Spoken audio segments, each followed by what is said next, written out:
Hi, magandang araw po sa inyong lahat for our first reading of the day. Ngayon po ay tingnan naman po natin kung ano po ang makikita natin sa first reading of the day today, no? Kamusta po kayo? Sana po ay napanood niyo na po ang first, second, third, and fourth reading natin kahapon. Bago po kayo tumalon dito, no? Marami pa po ang hindi nakakapanood, lalo na po dun sa second and fourth reading na inalabas ko.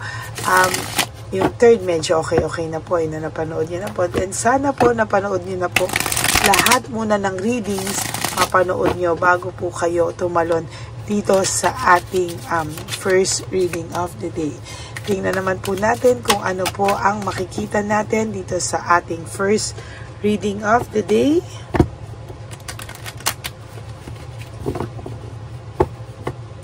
Iniba ko naman po ang setup ngayon, ano? So, tingnan naman po natin kung ano po ang makikita natin sa first reading of the day today.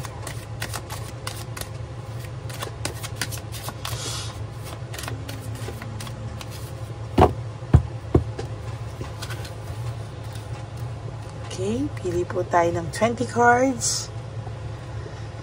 I think pwede na natin buksan ang ating mga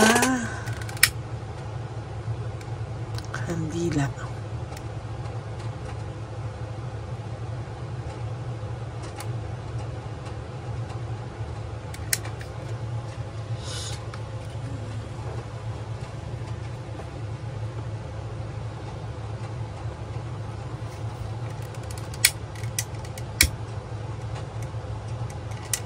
Okay. Mamaya po sa second reading of the day, ako po ay maglalabas ng wishing incenso. 1. So watch out for that po. 2, 3, 4, 5, 6, 7, 8, 9, and 10. Then another 10 cards po. 1, 2, 3, 4, 5, 6, 7, 8, 9, and 10.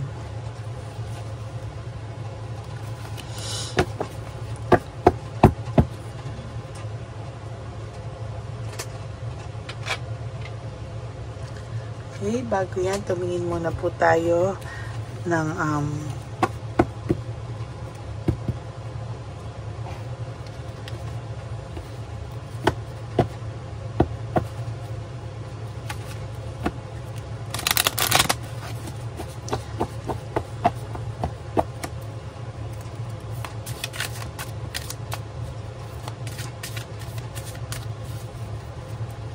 okay, 1, 2, 3, 4, and 5.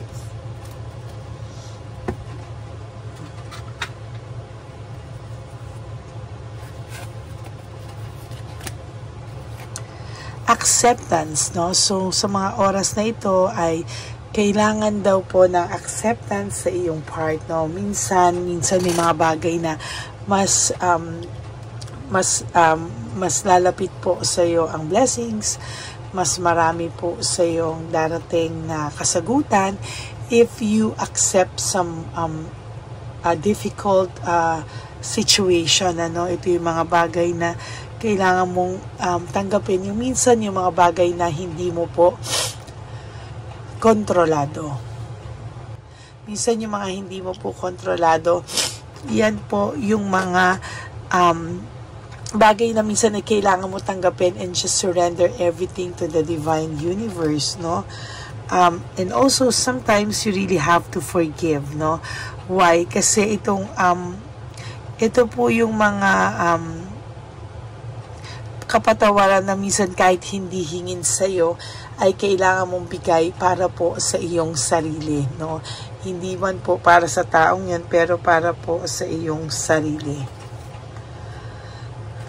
Kasi minsan kapag po tinanggap mo na lang yung mga bagay, pinatawad mo, no, dun pa po lalo lumalabas yung guilt or in Tagalog, konsensya ng ibang mga tao sa iyo, no. Minsan kapag hindi mo sila sinabihan ng mas masasakit na bagay, or minsan mas wala silang natanggap kung hindi purely forgiveness sa iyo, minsan doon po sila talaga kumbaga doon po sila talaga tinatamaan ng matinding konsensya. Minsan po kahit gaano katigas yung kanilang pride and ego, no, ay doon po natin makikita na minsan yun pa po yung nakakapagpabago sa kanila, no, or makakapag-decide sa kanila na mabago po yung kanilang pride and ego o yung mga mali nilang hindi mabuting nagawa, and minsan doon pa po ito talaga makikita mo na doon pa talaga ito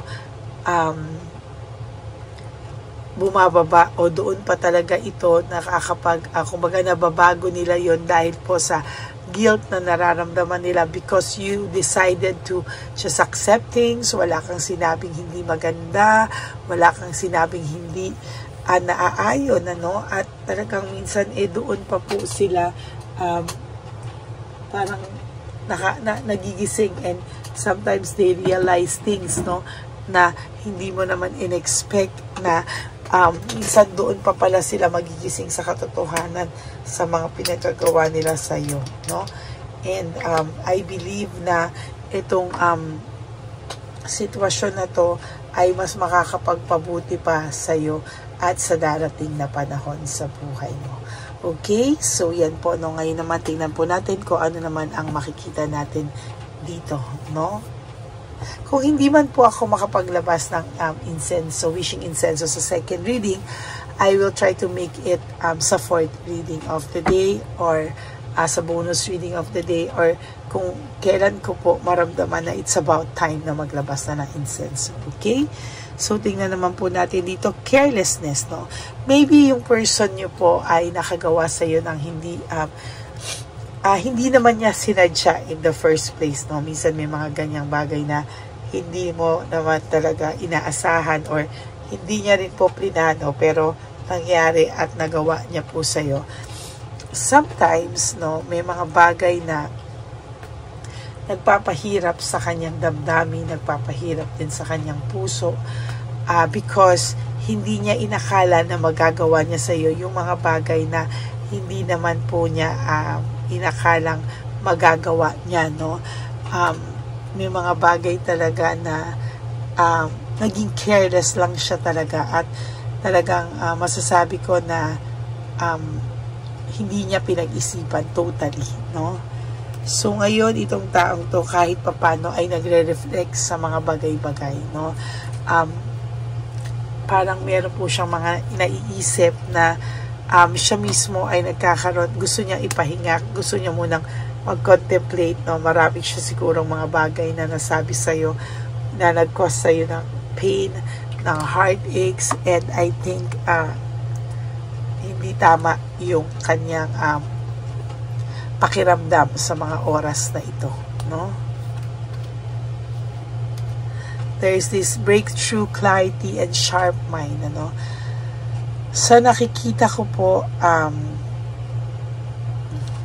nag-iisip tong mabuti ngayon, no. Meron po siyang mga nare-realize, and somehow may resentment po siyang nararamdaman sa'yo, no. It may be resentment due to wrong use of words. May mga bagay siya na nagamit sa'yo, mga salita na alam niya na hindi mo deserve, na masasaktan ka po talaga, no. And na kahit na ganon ang ginawa niya sa iyo, you stayed calm, no. Marami pong bagay na nakapag ano sa iyo, no? Kalmado ka pa rin kahit nasaktan ka. Maybe nung una talaga lumaban ka pa, pero bandang huli parang napagod ka ng sumagot, napagod ka ng makapaglaban, napagod ka na i-defend yung sarili mo. So I guess hinayaan mo na lang yung mga bagay-bagay, and parang doon siya nakarealize na parang hindi mo deserve kung ano man yung nagawa niya sa'yo. And doon po nag-start yung kanyang mga unresolved issues, emotional baggage. Ayan po yung mga nakikita ko, no? And somehow, this person realized na hindi ka po masamang tao and hindi niya po dapat ginawa sa'yo ang mga bagay na yan, ano? And somehow, nakasakit siya ng tao or nasaktan ka niya, and true enough, ngayon po ay dala-dala niya yan sa kanyang konsensya. There's emotional baggage, ang dami niyang unresolved issues mismo po sa sarili niya. That's why nahihirapan po siya at hindi niya po alam kung ano po yung kailangan niyang gawin sa sarili niya, no? There is this impulsiveness, no? May impulsiveness po akong nakikita. And somehow, itong taong to, sabi ko nga sa'yo, marami po siyang hindi inayos, or marami po siyang mga bagay na nahirapan po siya along the way. Marami po sa kanyang marami po siyang hindi ipinag-isipan ng mabuti. Marami siyang bagay na dinala sa dala lang ng bilis ng sitwasyon. Bahala na bukas, ito na lang muna ngayon. Ito yung gusto ko, parang ito yung makakapagpasaya sa akin sa ngayon, without thinking, no? If ito ba ay tamang sitwasyon para sa kanya, ito ba ay tama, no? At ito ba ay makakabuti para sa iyo at sa kanya, no? Ngayon siya ay no motivation, lack of passion. Nahihirapan siya sa mga oras ngayon. Siya po ay nahihirapan, to be honest with you. Meron po siya ditong wheel of fortune. Gusto niya magbago in a good way, pero parang pinanghihinaan po siya ng loob. Ang dami niya pong difficulties ngayon, no, sa sarili niya, and hindi niya po alam na bakit po siya nade-depress. May depression po siya, at talaga pong nakukonsensya siya ngayon, no? Nakukonsensya siya, and somehow naiisip niya ikaw, nade-depress siya because inuusig po siya talaga ng mga maling nagawa niya po sa iyo, no, actually. And sa totoo lang po, sa nakikita ko ay nahihirapan po siya dahil gusto niya pong gusto niya pong maging maayos na, mawala na lahat ng karma sa kanya, mawala na po lahat ng isipin niya, at talagang yun po yung talagang nagbabother sa kanya, no? There is this greediness and possessiveness, no? Naging greedy siya, naging makasarili siya, hindi niya po inisip kung ano po yung bagay na kailangan niya po, no, na i-consider sa mga gagawin niya ngayon, ano, at doon po siya hirap, no. There is also emptiness and emotional loss. Ngayon po siya nakakaramdam ng emptiness, ngayon po siya nakakaramdam ng emotional loss, to tell you the truth, no. There is this entrapment or self-victimization. Siya po ang gumawa niyan sa sarili niya, at siya po ang nakikita ko na somehow ay hindi po maayos, no? Hindi po stable ang kanyang pakiramdam, and talagang may takot po ito sa iyo sa rejection, no? And resentment. Natatakot po siya na ma-reject mo siya, natatakot po siyang masumbatan mo siya. So siya po ay nakukonsensya right at this very moment. May resentment po ito, pero itong taong po ito ay takot na ma-reject siya. Ganyan po kasi kataas yung pride and ego niya, so medyo may takot po talaga siya, no? There's also this missed opportunity, missed chance, loss of opportunity.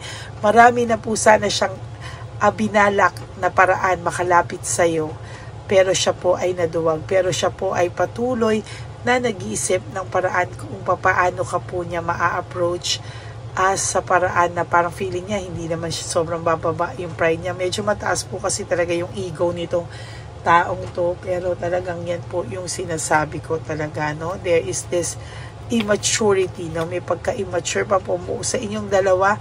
Mas mature ka po sa taong ito, no? At pag ikaw po ay nagkaroon ng iba, I tell you, magkakaroon po ng matinding pagseselos ang taong ito because hindi kanya po kayang i-let go papunta sa ibang tao, no? Alam niya po na marami siyang nagawa sa iyong kasalanan, pero parang hindi pa rin po niya kayang ipamigay ka just like that sa iba, no?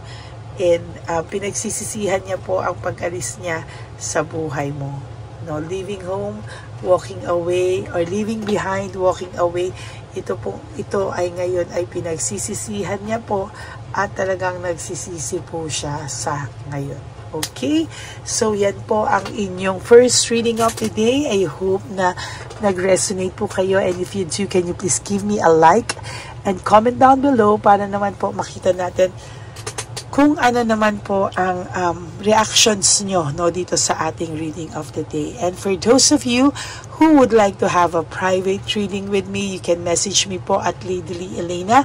That's L-A-D-Y sorry po, L-Y Elena. Nasa dulo po yan na ating video. Diyan nyo lang po ako pwedeng makontak. That is my only official and legit FB and Messenger account.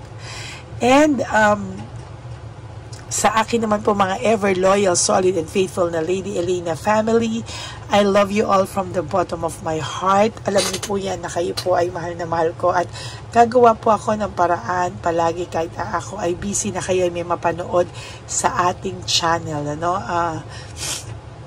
Huwag po kayong malulungkot, no? And yun po ang aking laging bilin sa inyo. And for those of you who would like to give me a super thanks for this video, I would really appreciate that from the bottom of my heart para mas marami pa po tayong matulungan na mga less fortunate brothers and sisters natin, pero mostly po lolos and lolas sa ating street, sa mga kalye, or lolos and lolas sa ating mga home for the aged, ano? Maraming salamat po sa lahat sa inyo na sumusuporta sa ating advokasya na yan, and I assure you na hindi po tayo titigil at tayo ay magbibigay po ng tulong sa ating mga kapwa, lalo na po sa aking advocacy na matatanda, no? Yan po talaga ang aking focus, no? Yung matatanda. Okay? And ang lagi ko pong payo sa inyo is just to live one day at a time. You do 3 things that will make you happy for the day. Prioritize yourself, make yourself happy. Always choose to forgive yourself, forgive and forget, no? Yung mga bagay at taong makakapagbigay sa inyo ng sakit, just always prioritize yourself, and always choose to love yourself, because self-love is still the best love of all. And you have to realize that life is really short. Yeah, don't make it shorter by stressing yourself from all the pains and the heartaches na binigay sa inyo na kahapon. Just surrender everything to the divine universe and just let go and let God write your life and love story. Ako po ay magbabalik for our second reading of the day. For the meantime, wag po kayong malungkot. Just enjoy the rest of the day today. And sana nga po ay napanood nyo na yung first, second, third, fourth reading natin kahapon bago po kayo tumawid sa first reading of the day today. Okay, God bless you all, and I love you all. And sabi ko nga po sa inyo, no, wag po kayong malungkot sa araw na to, no. Yun lang po, tayo po ay ginising at healthy, ay talagang yun po ang pinakamalaking blessing natin sa araw na ito. Okay, God bless you all, and I love you all, and I will be back for our second reading of the day. I love you all from the bottom of my heart. Bye! Okay, update po, may nagpanggap pong subscriber natin, ano, na siya po ay magpapahula sa fake na Lady Elena, kaya ayan, hinihingan po siya ng $80, at ang cell po niya ay nabigay at nakuha. Ang pangalan niya po sa cell ay Julian Albert, no? Siya po ay may cell account din, kaya mag-iingat po kayo. Ayan po, no, kung sino man po yung scammer na Julian Albert na yan, no, iinsensuhan po natin yan para siya po ay makonsensya. Kung wala man po siyang konsensya, at least po bumalik sa kanya lahat po ng kanyang ginagawa, at maling-mali po yan, ano. Basahin niyo po lahat yan, makikita niyo po, ayan po ang cell number niya at Julian Albert na yan, ano, para po talagang mai-report din po natin yan na siya ay gumagamit ng cell account na Julian Albert. Mag-ingat po kayo. Ayan po yung number niya. Ayan po yung pangalan niya.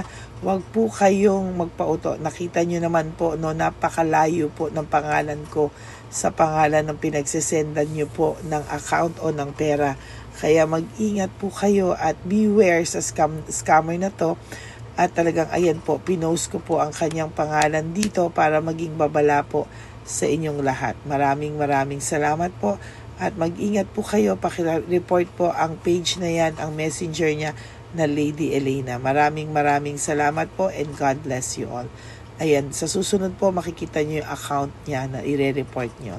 Salamat po na marami.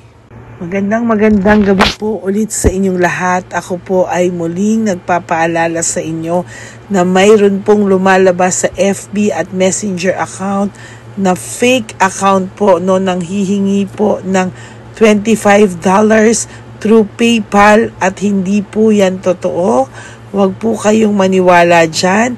At pag sinabi mo po na gusto ko pong marinig ang boses nyo or makita kayo, ang sasabihin po ay magbibigay kami ng link. Buksan mo yan at pagkatapos ay makikita mo ako. Huwag po kayong maniniwala dahil yan po ay hindi totoo. Yan po ay isang malaking scam na pag binuksan nyo po ay mahahack po lahat sa inyo. Mahahack po ang inyong mga personal details. Lahat ay mahahack. Ako po ay nalulungkot na ito po ay nangyari. Ngunit sa talagang may mga tao pong masasama at may mga tao po talagang hindi makatiis na hindi gumawa ng masama sa ibang tao. Pero maging aware po sana kayo, tulungan nyo po ako, i-report po natin yung fake na yan at sa FB para siya po ay mawala na at wala na po siyang